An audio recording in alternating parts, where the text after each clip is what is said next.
天文台喺傍晚6點40分發出3號強風信號，預料本港平均風速每小時41至到62公里。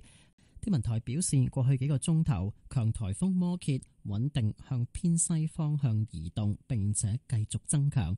與其相關嘅外圍雨帶正影響廣東東部沿岸海域。3號強風信號至少維持到聽日正午12點。若果摩羯按現時預測路徑移動同埋繼續增強，預料聽日稍後本港嘅風力將會進一步上升。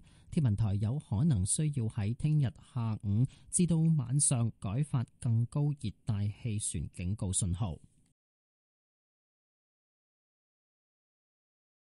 The observatory says the strong wind signal number 3 is in force and will remain so until noon.